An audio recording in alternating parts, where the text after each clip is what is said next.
Okay, since today is a relatively smaller group, and good evening, Jyotsna ma'am.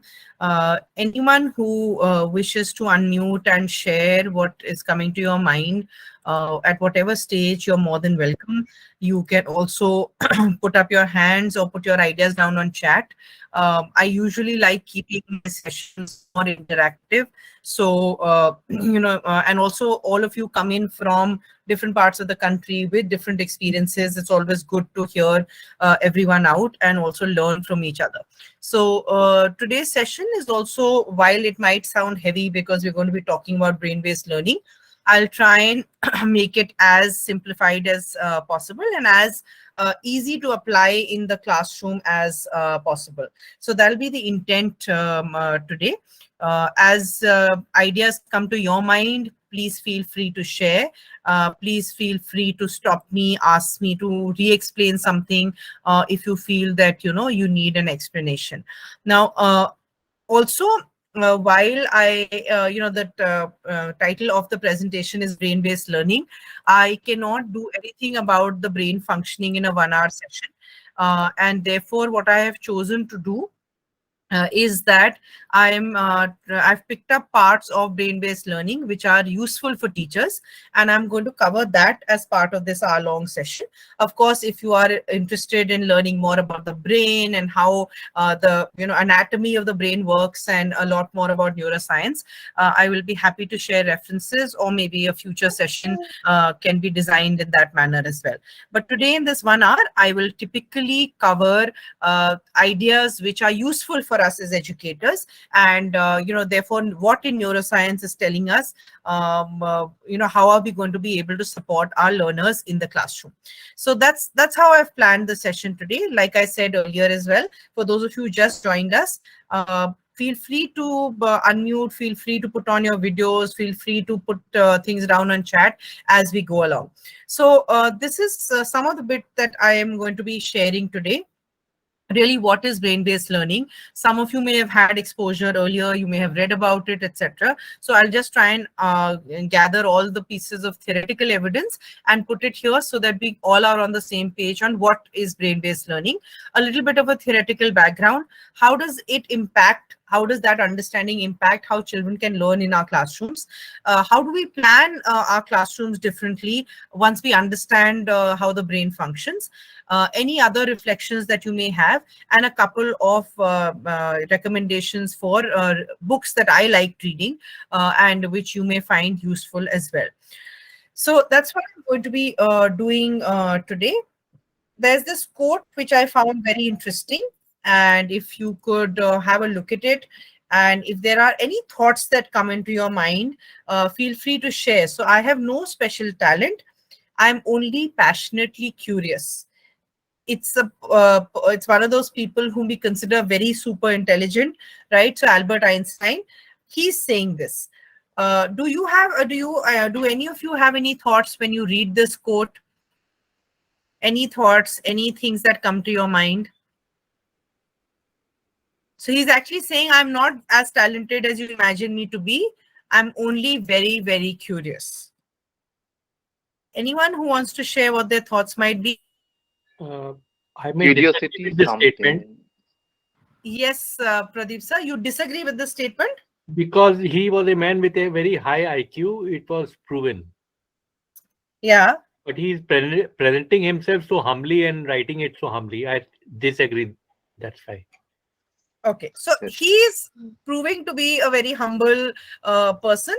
He's not considering, so the way you look at it also is that he's not considering IQ to be such a great talent. What he's giving more credit to is his curiosity. So what he's saying essentially is, anyone else who wants to add on? I think Jatin sir, you had unmuted yourself. Teacher, curiosity is something which we need, and it will help, I think, brain power and all. Okay, all right. So if we are curious, if we are curious about various things that are happening around us, we definitely learn a lot more, right? We are curious about what our neighbors might be doing. We are curious about what might be happening in this world. There is that curiosity leads us to questions. Those questions lead us to finding more answers. So like I agree with Pradeep sir when he says that, I don't agree that Albert Einstein didn't have a talent.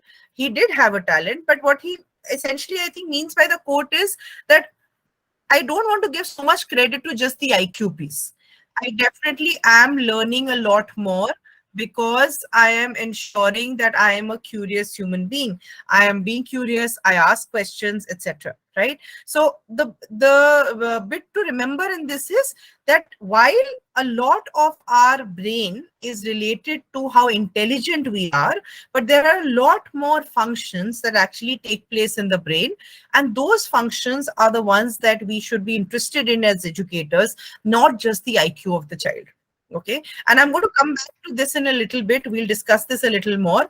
But before that, let's go back to your student life. Okay. Let's go back to when you were studying. How many walkers in this class of mine? How many people love walking when they are studying? Me, How ma'am. many people? I'm Okay, a passionate Shruti ma'am walker. loves walking. So Yes. you'll walk around and you'll like to study. Anyone else who loves walking around when they're trying to memorize something or they're trying to understand something, etc.? So walking up and down the room. Okay. Anyone who always wants food on the table when they're studying? So Lalita ma'am also saying she's done it too. Okay. Anyone who wants food on the table when they are studying, when they're doing something really serious, but they definitely need food to think. No? No one in this room? Or at least no one who's wanting to put up their hands? Someone who has to make very colorful notes or very artistic notes, or at least needs to write. Someone for the whom they need to definitely write when they are learning. Yes, ma'am. I just was saying that, Study notes, Jamila ma'am, yes. all right, Jatin sir, all right. So a lot of you, Surya, so you need, so even today, even if you are not making very, very serious notes, you need the pen and paper in your hand and you might be scribbling while I'm talking, right? So Jesse is also saying that. So a lot of you like making notes. What are the other ways in which all of you study? So if you're not the walker, if you don't eat the food, if you don't make notes, what are some of the other ways which are important for you when you are studying or were important for you when you were a student? Ma'am, was important was like small instrumental music I used to use in my as headphone. Okay. So you are like me, Mokali ma'am. Yeah. Ma'am, So I music, yeah. actually asked that question. Anyone like me? Right. So I had to have music in the background to process information. Okay. And my parents didn't get it for the longest period of time. They thought that I was getting distracted till my 12th standard results came and they're like, okay, you must be studying if you got decent results. So, oh, that's an interesting one. Jamila ma'am is saying, I need my hair to be tied neatly. Bindu ma'am is saying, making colorful pointers. Anyone else with any other ways of studying? Anyone else who, if you were not a walker, were you a talker? Like you have to verbalize whatever you're trying to memorize. You have to hear it in your own voice to be able to memorize. Yes, ma'am. I used to teach no one in the room as if Okay. I'm the teacher. Yeah. Okay.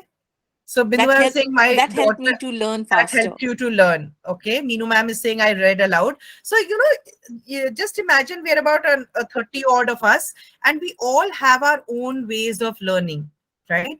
And yet when we are in a classroom and we are an educator, we are expecting our children to learn in similar ways. Sometimes they may not learn in the way. Smita ma'am has brought one more new one. She's saying when discussing with others. So you had to discuss it with other people for you to be able to learn. Okay. And constantly that there may be other ways evolving also for people, for them to learn. But what is important is, and what is something which is important for you to make your children understand also is that it is important for them to identify what works for them. Right? Because all our brains are wired differently. All our brains are wired differently. I'm going to learn by walking if that is who I am. I will not learn by walking only if I have, if I'm imitating someone else. If I've seen someone walking around and learning, and I feel, oh, that's the way it's going to work for me as well, it may not work for me. Jessie ma'am, you have your hand up. You want to say something?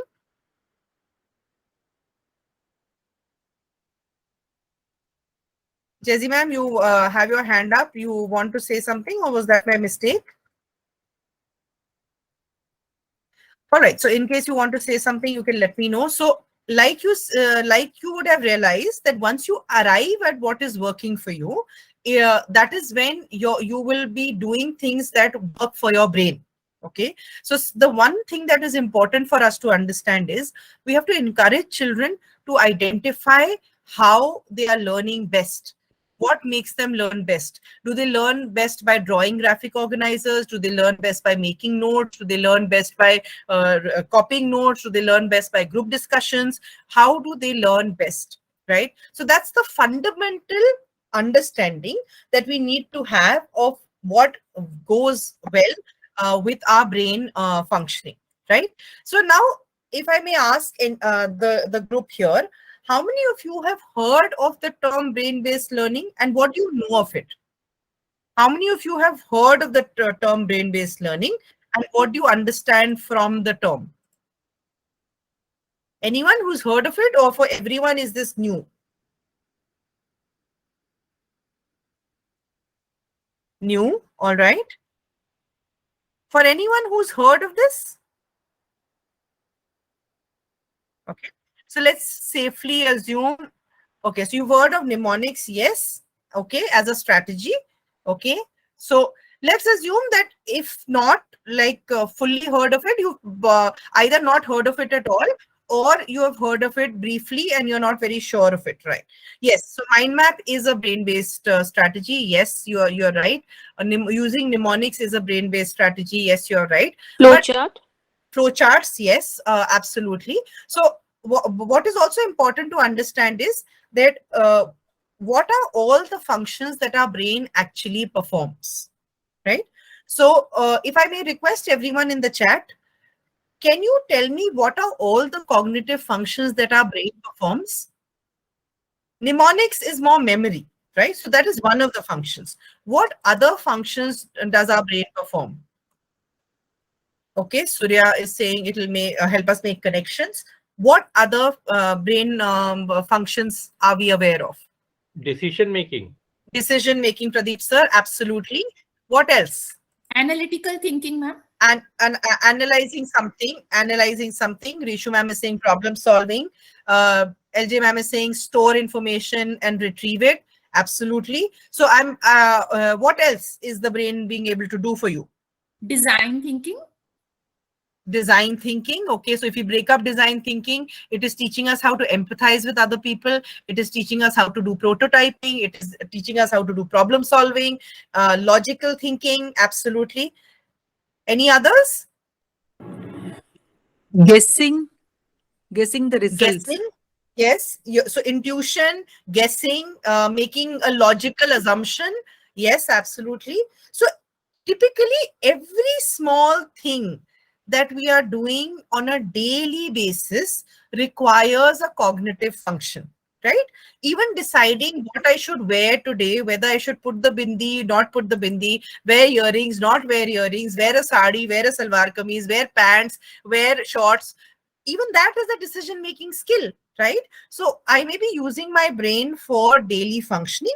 And of course, as a student, I use it for all aspects of learning. Okay.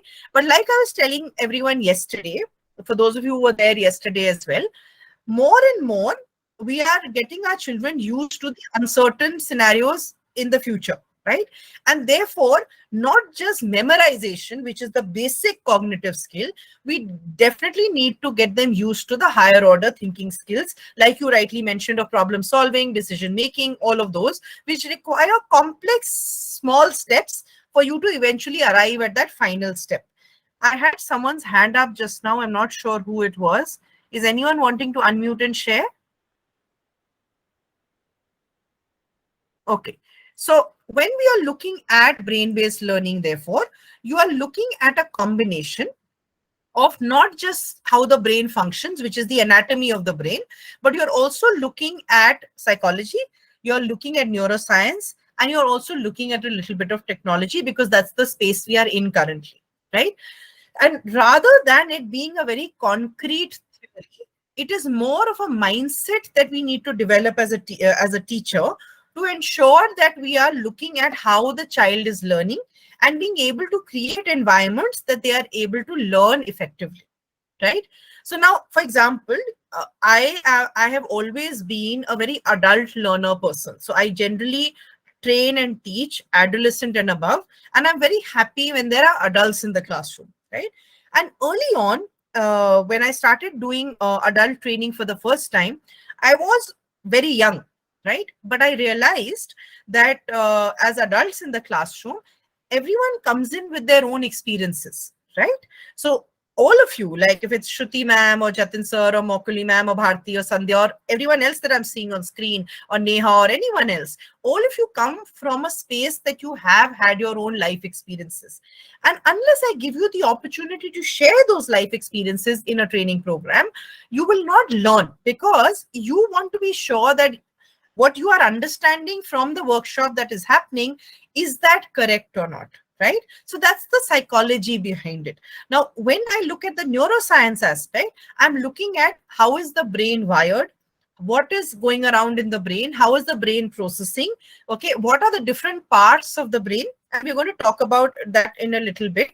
But and how are those parts of the brain actually impacting the learning that I take away from a session, the learning that I take away from a class, whether I'm learning social studies or history or whatever, doesn't matter, okay?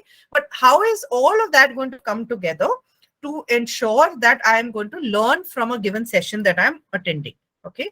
And brain-based theory is really emphasizing the teacher's role in ensuring that the environment is such that the child is able to learn, not memorize.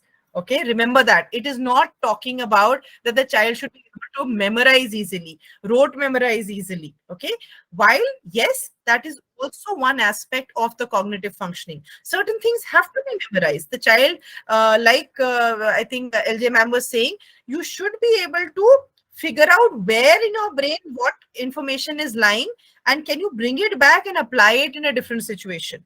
Absolutely. So I should remember that I know this.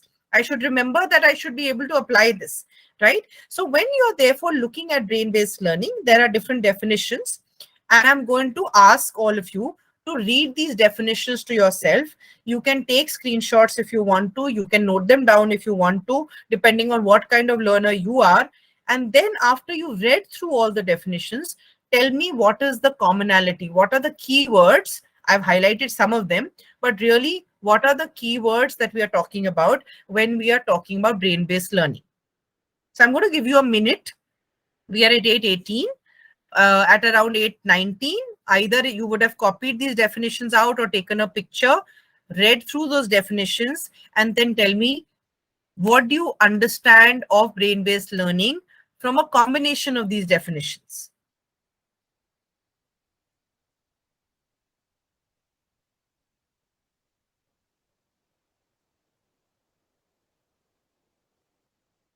I'll give you a minute. Read through all these definitions and tell me when any of you are ready to unmute and answer. I need you to be able to tell me what, according to these definitions, is brain-based learning, and what are the keywords that are staying on in your mind about brain-based learning.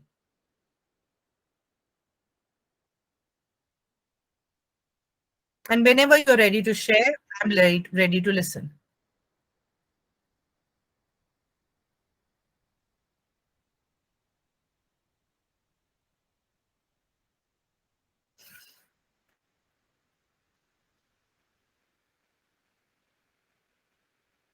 Anyone who's ready to share? Ma'am, I feel that it is a very structured way of learning. What I am reading from the brain-based learning BBL, I find that it is a structured way of enhancing the learning process. Okay, all right. Anyone else? It is a set process, a laid down process and a principles for better learning. Okay. All right, Midula ma'am, absolutely. What else are you gathering from this? Ma'am, many people have different ways of learning. So different individuals learn differently. So brain-based Sure. learning can help many different people. Many individuals can be helped using this method. Absolutely. Absolutely. Ma'am, Okay. cognizance of the brain towards um, focusing more towards the outcome using the brain processing. Interesting. Yes, ma'am. Okay. Anyone else? Ma'am, brain-based Yes. learn through the presentation, that is video method. Okay. Yes, ma'am. Okay. I also would For like those to join. who Yeah, I would add that only not presentation. I mean video, audio, and kinesthetic. okay. It So is basically a essentially way we of are thinking of a learner. Is it a way of thinking of a learner? Yeah. So someone a little while ago had talked about design thinking, right? One of the Yes, first yes. steps of design thinking is empathy, right? So as educators, rather than what works for me as a teaching process, can I sit in the child's shoes and understand what's going to work for them as a learning process?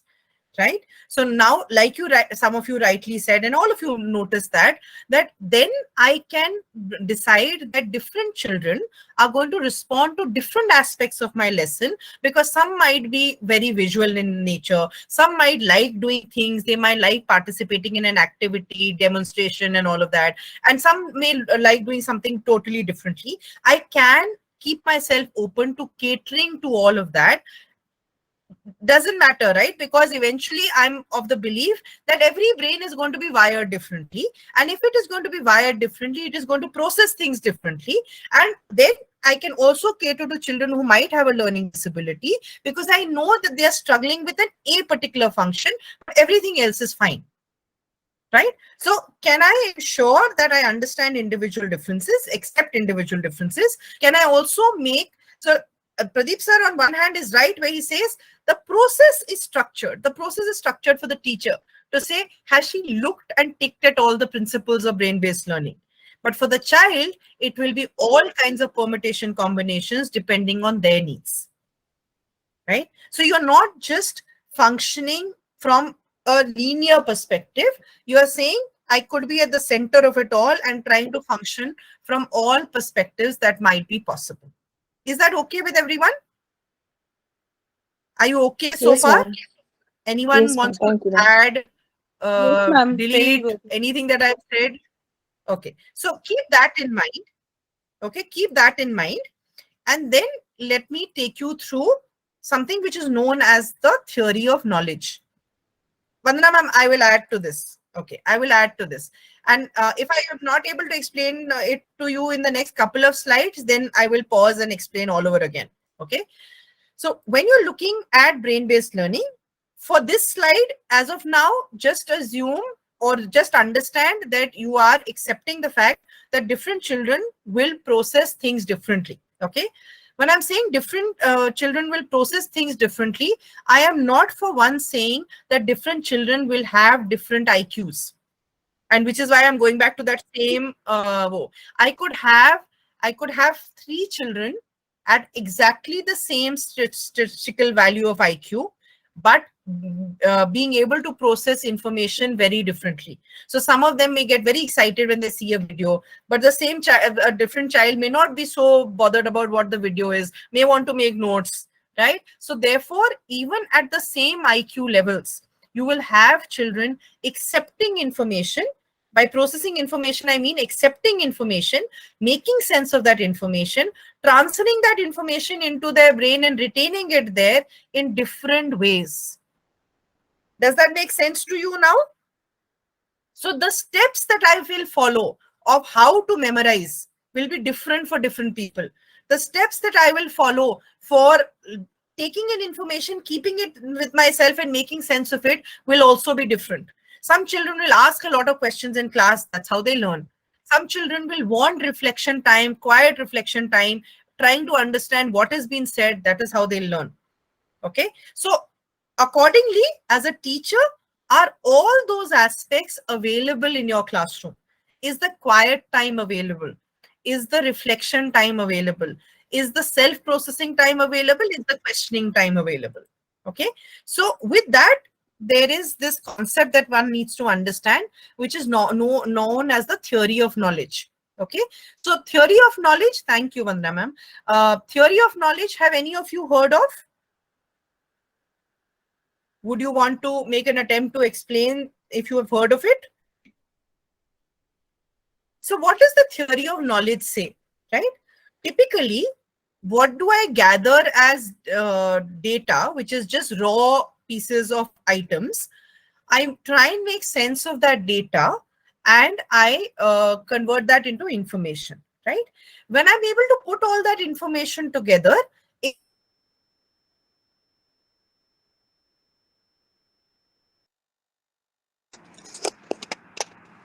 Ma'am, sorry to disturb you. Are you muted? oh, sorry. I don't know what portions you missed. The previous slide you could hear? No, just the introduction of theory of Okay, knowledge. I'll That's do it. theory of knowledge again. Yeah. Okay, all right. I'm really sorry. I must have, by mistake unmuted myself. All right. So thank you so much, Mridula ma'am. So when you're looking at theory of knowledge, you have to understand that it is a theory which is telling you how knowledge is built. Okay. So when you are learning something for the first time, okay, you are being exposed to something for the first time, you will try and gather as much information about that piece as possible. So for example, Jayman, you want to say something? Sorry. No. I don't want to say Okay, something. all right. I just want to hear you. Okay, no problem. All right. So when you're looking at, the curiosity piece that we were talking about, you're going to inquire. You will question.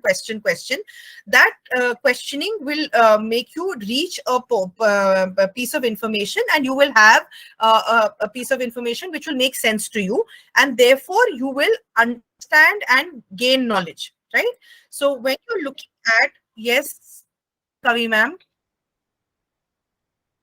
You have your hand up.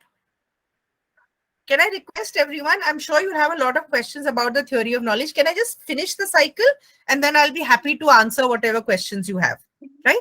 Because otherwise, if I keep breaking, for everyone, the explanation will also be broken, right? So when you're starting off, when you are starting off with a new idea, or you are being exposed to a new concept, etc., you try and gather as much information about that concept as possible. Then you try and reflect upon that, and you try and make sense about that. Once you've been able to make sense of something, you are going to mold it in your own words, like how we say, paraphrase it, summarize it, right? So you will try and make sense of it. Now, making sense of it, you could be listening to someone. It could be your own perception. You could Google a little bit more, and therefore you may find a little bit more explanation. So there are various ways of knowing things, right? One, the teacher has taught. Then I've made notes. I am reflecting. Then I'm Googling about that same topic. I'm finding a little more. Okay, I may relate to that topic. I may emotionally. तोड़ दिया ये मैंने देखा आपको वहां से Can I request everyone to be on mute? You're not talking to me. बार लग जाता है यहाँ पे तो थोड़ी सी ये डाल यहाँ Yeah, पे ma'am, डालो can I पूरा नहीं request करने you to be on mute if you're not talking to me, please? Yeah, sorry. So when that entire cycle reaches that stage where you have knowledge about a given topic, about a given concept, again, you will do that entire cycle all over again, because you keep building on that knowledge, right? Again, come to know of a new concept related to the old concept that you knew. That knowledge bank keeps increasing. So this theory of knowledge says that this entire process of learning or building knowledge is actually a never-ending process. Okay, and that is where the concept of research comes from. Because I will do a research, I will publish that research. Someone else reads that research. So supposing Mokli ma'am reads that research and she says that, Vasundhara, I like what you've done, but I have another viewpoint on it, right? So then she will do further research and build upon that. Now she's written something down. Pradeep sir finds that piece of information. He reads that and he wants to further take that research in a different angle or learn from it or reflect upon it. And so the cycle of knowledge continues, right? And that is what the theory of knowledge is also saying, that it's an ongoing process of each of us adding our own reflections onto what someone else might be saying. So your students in the class will also do the same thing. You may be teaching the same concept to 67 children. If you ask them to paraphrase and explain again, 67 of them may have very, very different explanations of what you may have taught, including what I've done just now. Each of you may take away about the theory of knowledge your own ideas, and that's absolutely fine, is what the theory is saying. Because that's your reflection, that's your understanding. You're adding to the knowledge bank, okay? Your idea or your version of it will add to that knowledge bank. Therefore, the emotions that you carry, which is that white piece that you see on the right-hand side. Some of you said, by discussing, I learn more. Why? Because different people might be challenging you. Then you'll try and explain something. Then again, they'll challenge or they'll try and explain it in their own words. So that social learning aspect comes in. Your own brain processes things in a particular way. Physically, if you are part of a demonstration or an activity, you learn, and you also learn by reflecting.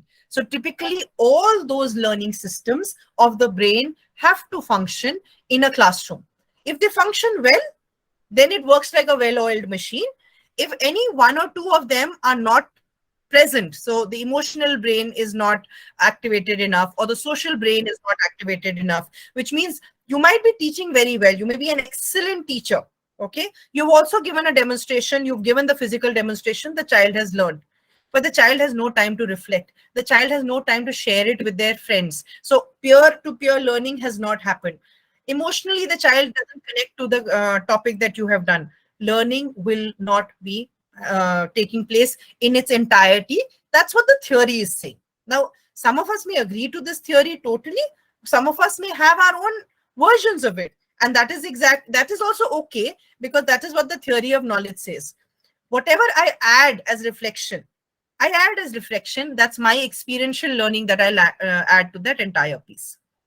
Now I'm going to pause. I'm going to allow you to reflect on everything that I've said. You can have a look at the slide as well. Ask me questions on the slide, ask me questions on what I've said, or even share something that's come to your mind while I was talking. Okay, so you take a minute off, think through, and feel free to unmute and share. Vasundhara ma'am, if I may allow you to speak. Mridula yes, here. Please. I need to understand once again, like as you're saying, it's a process, right? And it has steps to it. This is what you mean to say, right? So can you just clarify more? What is the first step that begins with? How does it go to the second? How does it go to the third? It's a cyclical step, right? Okay. So technically, it need not always start with questioning. So it need not always start with questioning. It could end with questioning also, right? But let's assume that it starts with you inquiring or your curiosity being there for a particular topic, right? So if the teacher has generated curiosity for a particular topic, then the teacher will go through a process of teaching, and you will go through a process of information gathering, right? That information gathering can be from what the teacher has said, from what the peers might have said, from a question that has been asked in class, all of that. Correct. Right? Correct. You will go through from that curiosity and that inquiry, you've gone to information gathering. Now you've gathered all that information is available. Okay? Unless you are able to find linkages between all those pieces of information, it doesn't get converted into knowledge. Okay. So which means you've heard a question being asked, you've heard the teacher presenting something, you've seen a video, you've done all of that in the class. Okay. If assimilation cannot happen, which means I can't bring in the connections, I can't put all of that together, knowledge will not be gained. Now, if you see that gray screen, that gray box there, there's something called personal and shared knowledge, right? Okay. So that knowledge is the piece which is then getting created. Some of it which comes in from your own previous experiences, right? Okay. Then you are trying to connect it to these ideas which have just been laid out in the classroom, okay? Or it might be so new that there is no previous experience. So you are trying to gain that knowledge from sharing with others, understanding, paraphrasing, and saying, oh, did ma'am mean this? Did it mean this? Did it mean that? You're trying to kind of take in all that information. And eventually, you might have a new set of knowledge questions, and that cycle continues. Okay. This cycle can also start, that cycle can also start, Mridula ma'am, at knowledge questions. So you have a question in your mind. Yeah. Yeah. Maybe it can be a misconception as well, right? Absolutely. It could be, I have this doubt. Okay. Yeah. I want to find out whether my doubt is correct, whether it is incorrect, whether it is partially correct, whatever. So therefore, I am curious now to know more. I then go ahead and find out through people answering my question, through me looking at an encyclopedia, me Googling, me doing whatever. Then I reflect and I come back. So it keeps going. The entire idea, you're welcome. Yeah, it's perfect. The entire idea. Sorry? It's perfectly clear now, ma'am. Thank you so much. Thank you. You're welcome. And I hope it's clear for everyone else as well. So the cycle is expected to continue. And that cycle is a never-ending loop. Okay? And which is why constantly this thing that we have. So, you know, when I kind of got familiar with the theory of knowledge, we say we are lifelong learners. But this justifies for me why we are lifelong learners. Right? It's not just a thing that we say. It is because constantly there'll be questions that are raised to us by different batches of students that come. Therefore, my notes, which might be valid the previous year, may not be valid this year. Some bits of it which are conceptual may remain valid, but this batch is asking me a set of questions, or if I can encourage them to ask a set of questions which are different from the previous batch, I learn, they learn more. Right? And therefore, it is not just about the cognitive functioning of the brain, which is the pure thinking part of the brain. Okay. Anything which is happening in my physical environment, anything that is happening purely by me just sitting in the class, just listening to 5 other children asking questions. Even that is learning. Why was that question asked? What was that question? What was the answer to that question? Is also learning. Right? So therefore, if questions get asked in class, and not every child asks, it's okay. Everyone is not starting their cycle at that questioning phase. They might be starting their cycle at the reflection phase. Is that okay with everyone now? Right? Yes, ma'am. So Yes, all okay. children need not be asking you questions.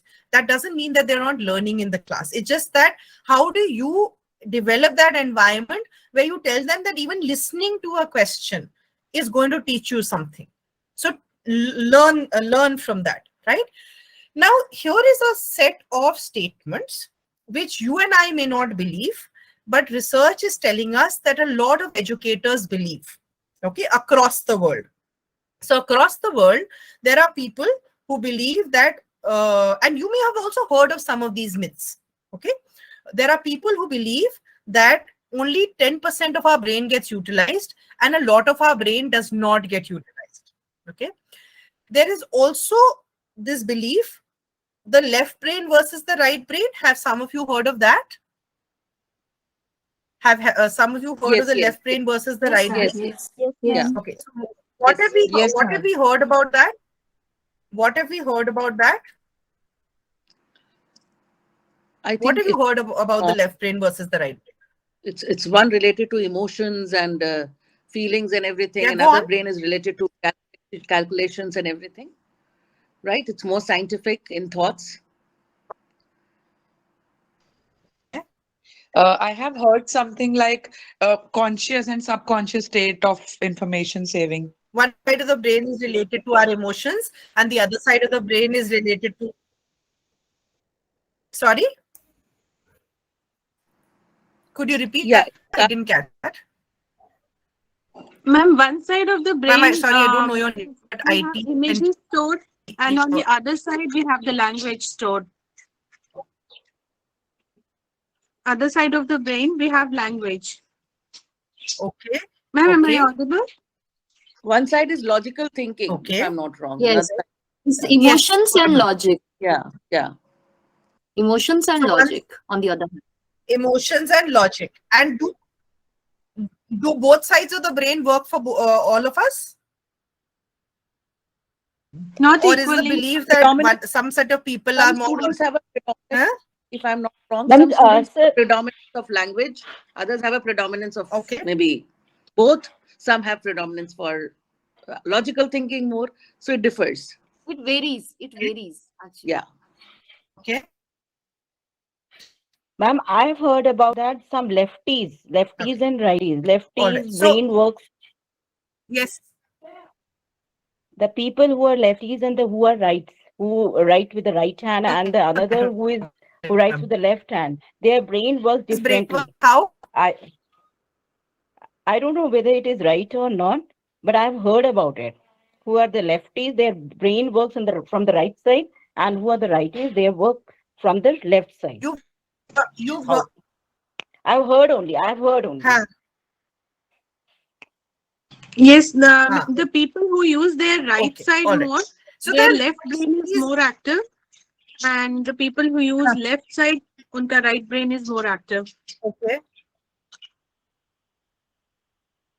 Okay. This I All right. heard Any in one of others? the DM Any other sessions. things that you...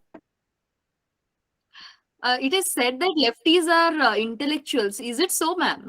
Is it the myth or truth that lefties are intellectuals? Myth.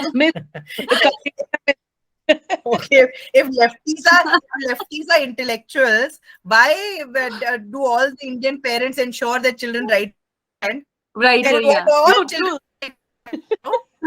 They a lot of them are had considered. schools They are force them to considered write as with their an right hand, artistic. and they have bad writing because that's not their natural. Okay, all right, okay. Now, keeping all of this in mind, see, that's the issue, right? A lot of our brain-related beliefs are beliefs, right? There is no scientific proof of that. And from one person to another person to a third person, we start believing those things. This is true that we do have a left hemisphere and a right hemisphere. It is also true that some of us may have a tendency to be work more logically, etc., and some of us may have a tendency to work more creatively in the arts or whatever, right?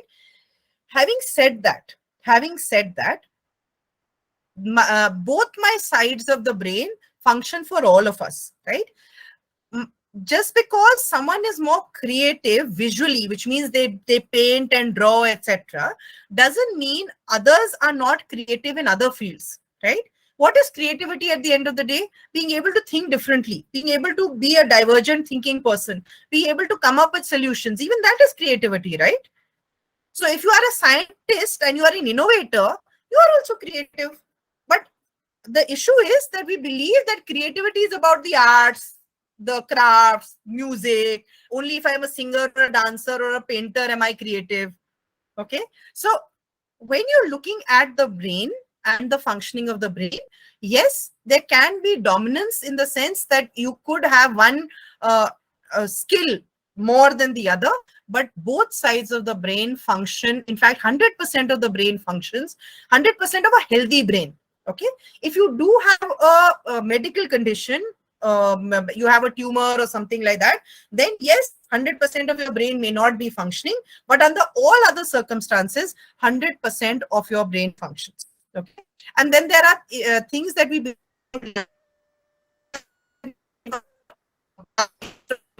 etc.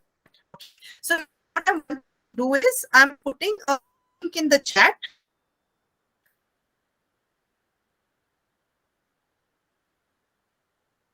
You can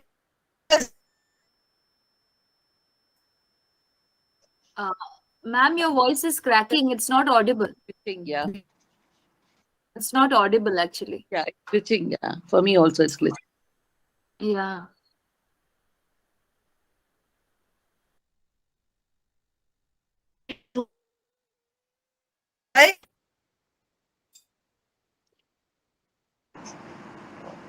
Ma'am, not audible at It's not audible at all. I think ma'am has Yeah. lost connection. all.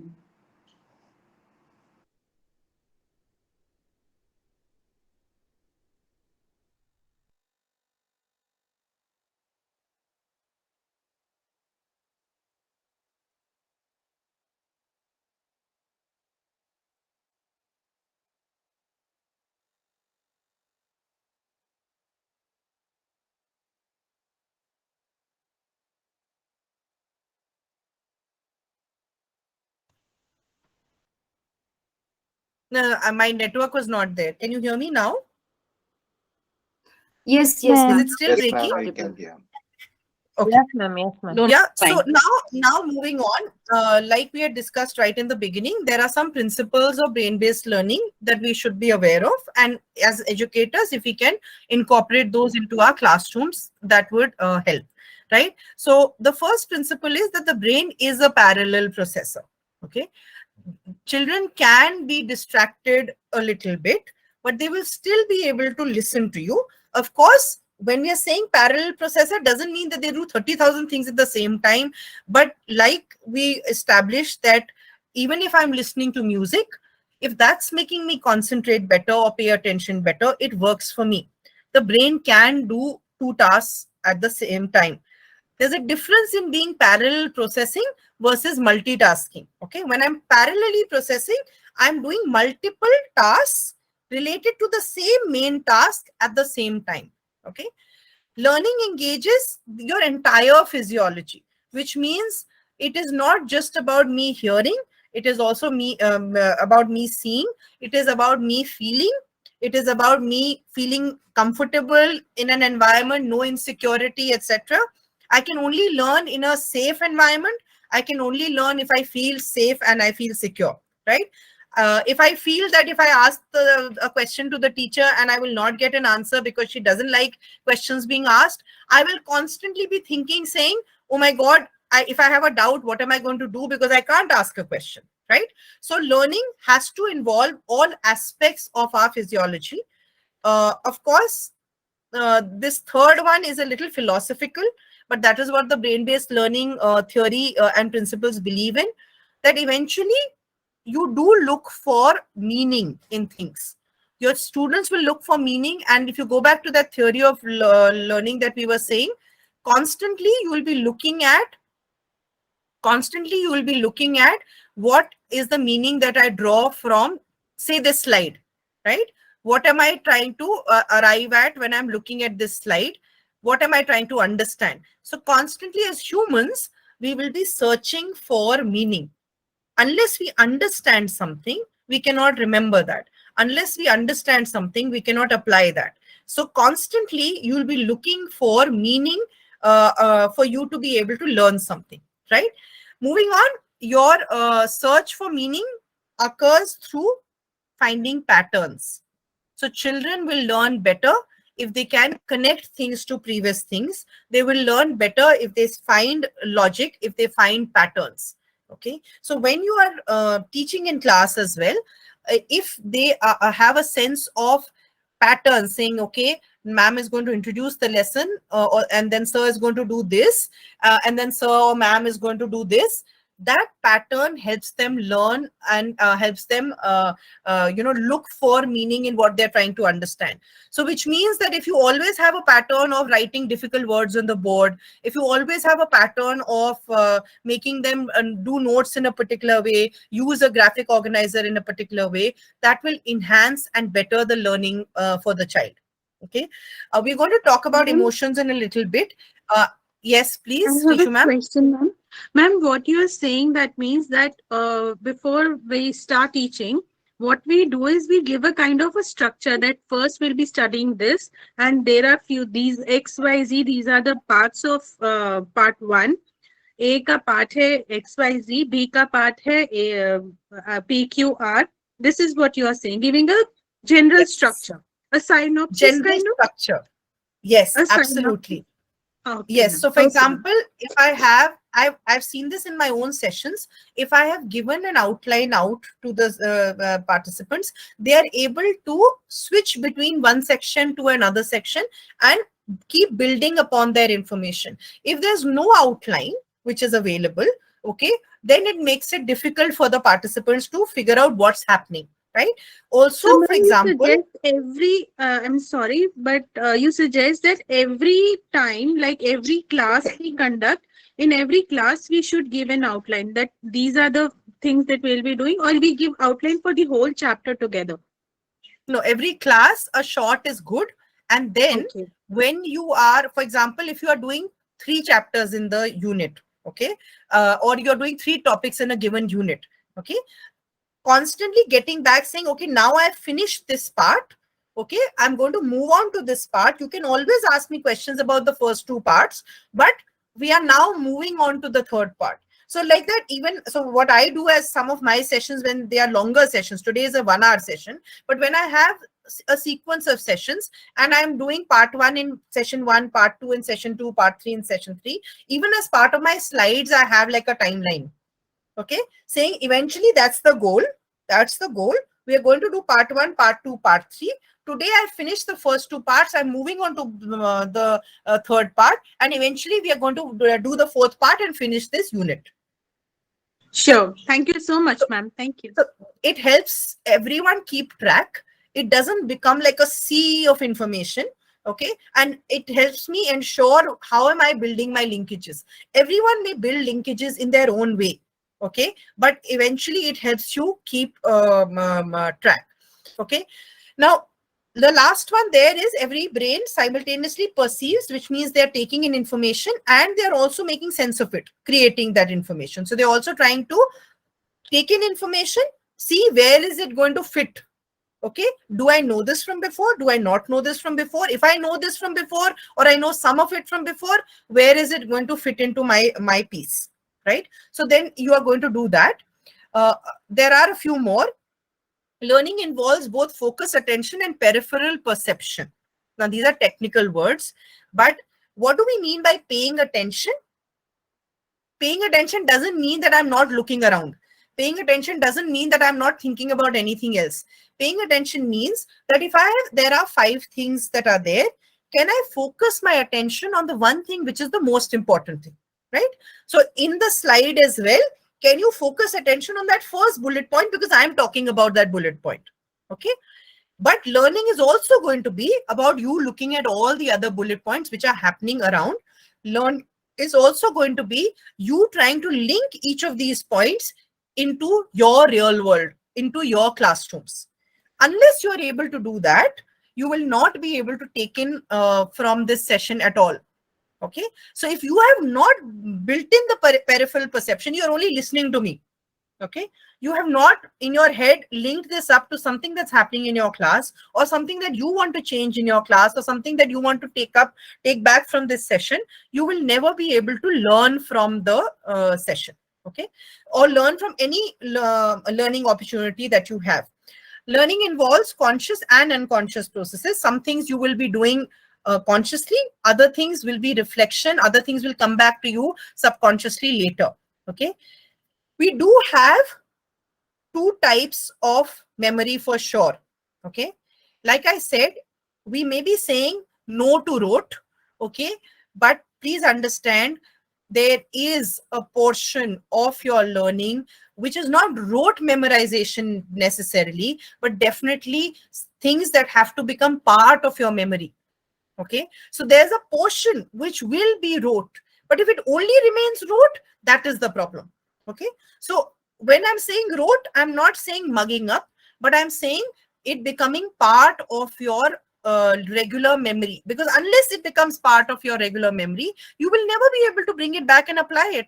So unless multiplication tables becomes part of your memory, how do you do an HCF LCM, or how do you do any session where you will be able to apply it? If you don't understand that, the relationship between pressure and all the others, the time and etc., which were part of physics formula, how will you be able to apply it? Yes, For you to be able to memorize that, can you understand the logic? So can you understand the relationship between 2-3 things? Yes, Selvi ma'am, you have your hands up. Okay, I'm not sure if that was right. Ma'am, I Yes, have a question. yes, Ma'am, Raj. Sanskrit slokam and all, we don't know the meaning of that. But if we keep on chanting, then our brain will be developing somewhere. I don't know where it is, but our thinking capacity will be increased, like I heard, ma'am. What about So your I've also opinion? heard that. Okay, I have my own views on it. Please don't kill me for this. Okay, my views on anything. Okay, as far as us. So yes, Sanskrit shlokas. You know the reason why our brain capacities become better? Because Sanskrit shlokas have a rhythm to it, and anything which has a rhythm. Okay, which is why music is soothing, which is why music works for you and you are able to work with music and learn with music. Sanskrit is also a very rhythmic language, right? So the way you recite that shlokas, it is a rhythm and a pattern. We spoke about pattern a little while ago. Search for meaning occurs through patterning, learning happens through patterning, right? So the reason why Sanskrit shlokas work for us is not because the shloka is doing some magic. Okay, it is because that rhythm is making your brain function and understand a pattern. If you understand the meaning of that, it'll make it even better, because then you will be using a part of your brain which is also understanding the logic behind that shloka or the meaning of that shloka and the reflection part of it. Otherwise, you're only doing one part of the brain exercise. You're not doing the second part of the brain exercise. I hope that answers it for you. Yes, ma'am. Thank you, Why ma'am. the Thank you. brain? Yes, please. Why the brain react the rhythmic method of learning, ma'am? Because if, the brain responds to patterns, ma'am. Okay, so when you, why do patterns work? Why do patterns make sense to us? Why do you think we learned multiplication tables as 2 1s are 2, 2 2s are 2, da da da da da da da da da? That's how we learned it, right? We all learned it. I also learned it like that. Okay, you are going to be able to look at patterns because the brain, the way it functions on patterns. It looks for connections. It looks for things that it can understand, relate to, make connections with.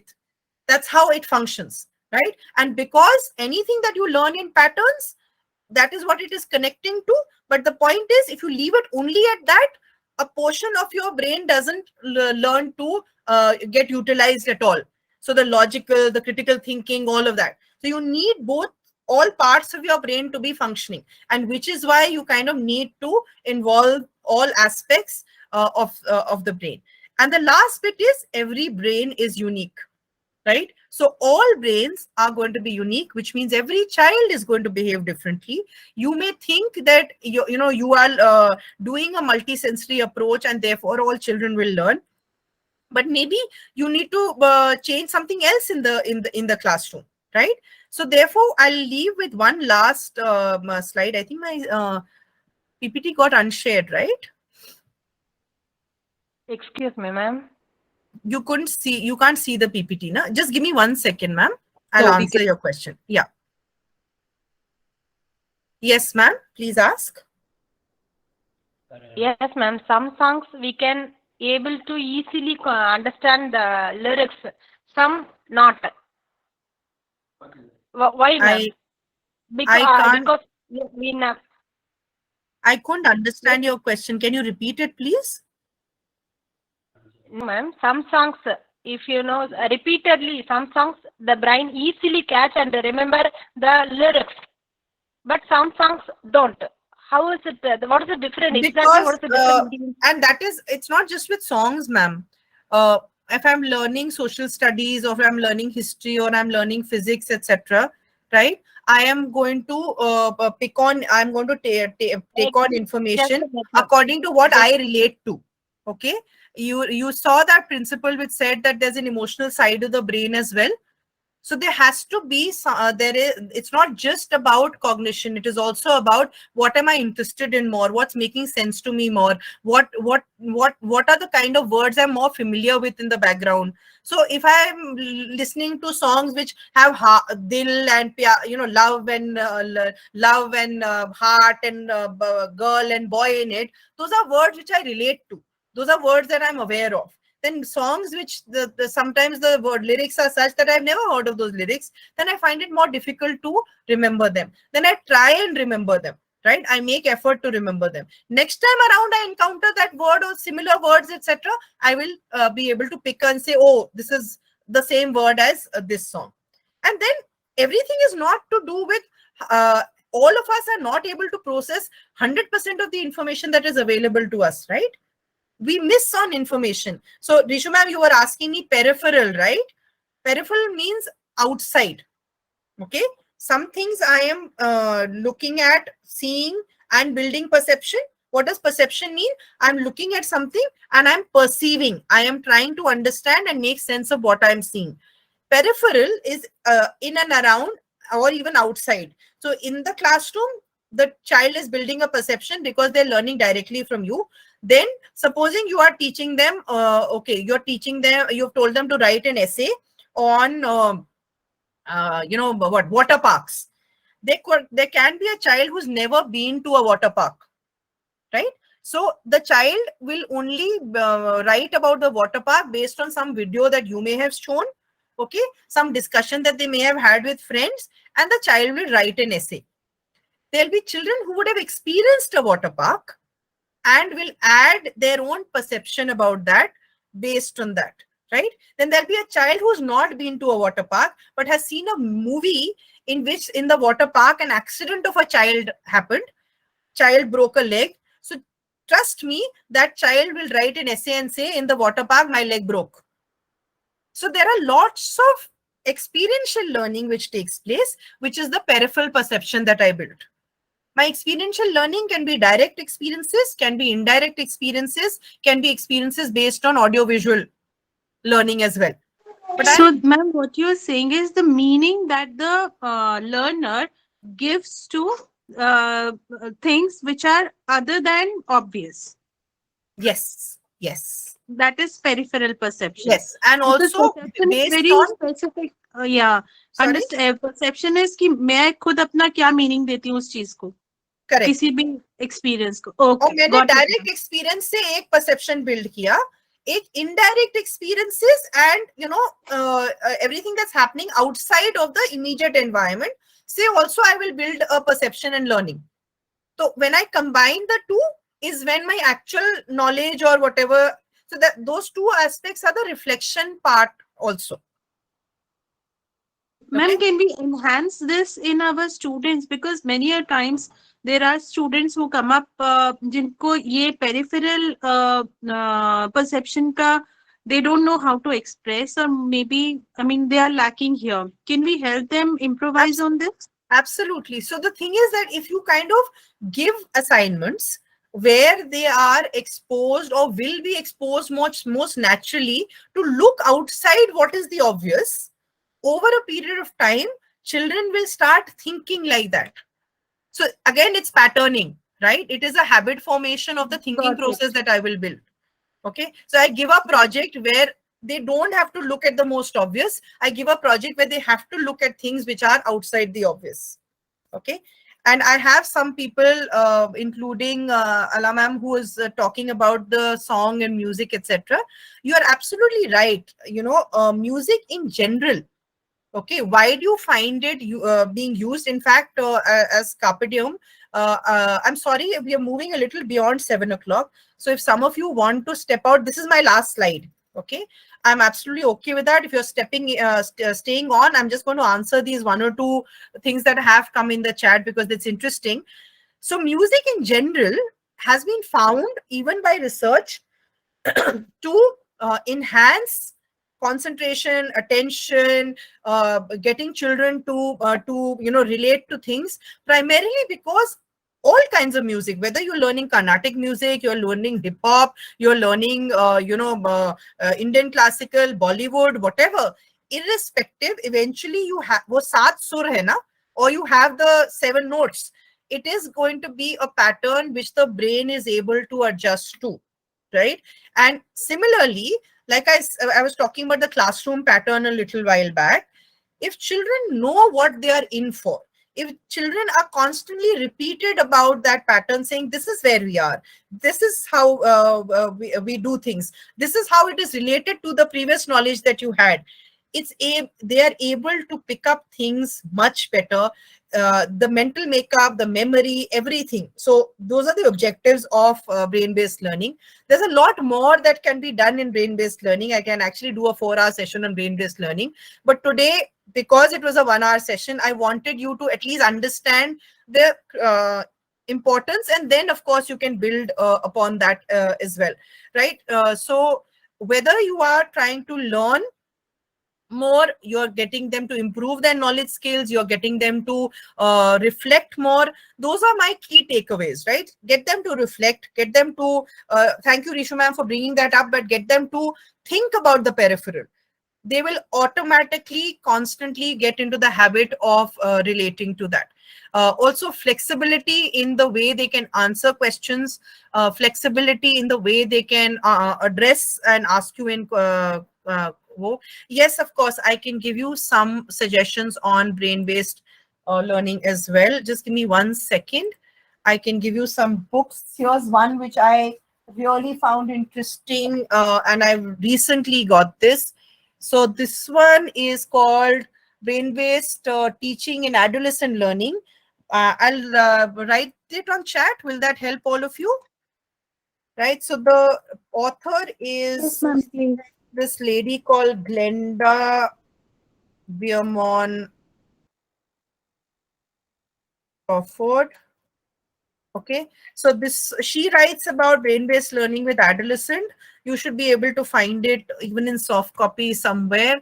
Also, in addition to that, if some of you are really interested in general, general reading up, not necessarily directly related only to brain-based learning, but yes, if you are interested in the brain and neuroscience, etc., these are 2 of my favorite books. Let them just come up on so these are 2 of my favorite ones. I loved the Live Wired.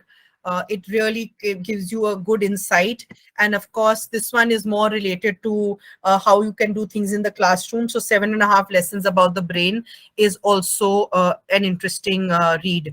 So if any of you want to read these, or the third one that I suggested. So of course, I'll try and do a more advanced session also sometime in Jan-Feb when a slot is available. But for today, this is what I wanted to cover. If any of you have any questions for me, do feel free to ask. Attendance link, feedback link, all of that, Matthew sir will be placing it in the WhatsApp group. If you are not part of the WhatsApp group, then just send me a message on my number, and I will WhatsApp you Matthew sir's number as well. So you can be in touch with him and get yourself on the group, so that you want the name of the book? Yes, I can. I can type that out. I'm sorry to interrupt him. Is there a possibility that we get the names of the books in the group? I'm typing it here. I can't. Type, no, others are also typing, and it's going haywire, up, down, and I have to actually look into the chat to find out where is the name now. So. Okay, I will. What I'll do is I'll send the names of the groups to Matthew sir, because I'm not admin on that group. So I can't type on the group. I will send it to him, and I will ask him to send it to all of you. Yeah. Thank you so much. That would be really helpful. Thank you so much, ma'am. Wonderful, wonderful session. Thank you so much, Rishu ma'am. And thank you to all of you. I love it when people ask questions and share, etc. There's so much learning. So thank you so much for all your participation. Great learning, and we look forward for more intense sessions where this theory can be applied further. Yes, I do intend to do a more brain-based, I'll do an advanced version of the brain-based learning session as well. Hopefully I'll do it sometime in Jan. I'll try and see if I have a slot there. Thank you so much. It was indeed a great pleasure to join this. Thank you so much, all of you. Bye-bye. Have a nice, happy Sunday. And if I don't meet you before the new year, then a happy new year to all of you as well. Thank you. Same to you. New Year, ma'am. Yeah, thank you. Ma'am, for medical students also. Yeah, sorry? Ma'am, for medical students, they are struggling to remember so many books and lessons and all. So you mean learning disability if you say medical? No. They are learning medicine. Medico. Oh, learning. Oh, okay. MBBS. I understand. When there's a lot of information available, yes. So there are strategies which can be used there as well. Maybe I'll see if I can do a session or if I can message you some reading material. It will be a great help for the students, ma'am, medical students. Yes, I understand. Medical or thank you, anywhere ma'am. where there's a lot of learning, a lot of memorization to do. Yes, ma'am. Yes. I understand. As you said, that rote learning cannot be avoided. Correct. And I can see very well that they are struggling with this learning pattern. Correct. Yeah. Thank you so much, ma'am. Thank you for the wonderful. Thank you so much. Yes. Bye-bye, everyone. Bye, ma'am. Thank you. Bye-bye. I'm sorry to interrupt. Yes, ma'am. Do we have any sessions for late bloomers like this, brain-based learning, whether it will help them? It will, but when you're saying late bloomers, I'm assuming that there's developmental delay. I haven't, as of now, done any sessions as part of AIEF, but I'm a special educator, so I do intend to, at some stage, do those sessions. Thank you, ma'am. I'll see, how soon I can do that, but I will do a session on how you can, support children with learning disabilities and difficulties as well. Yeah, Yes, ma'am. I'll do that. Thank you, ma'am. Thank you. Thank We you so enjoyed much. a lot this session. Today's session, Thank it you was so much. very interesting. What we are facing in the class, that we learned how to improve ourselves also we learned. Thank you. Thank ma'am. you so much. It was My very pleasure. interesting. Thank you. My pleasure. Thank you, everyone. And Happy New Year, ma'am. You too, ma'am. Thank you. You too. Thank you. Yes. Bye-bye, everyone. Bye, ma'am. Vandana, ma'am. Thank you.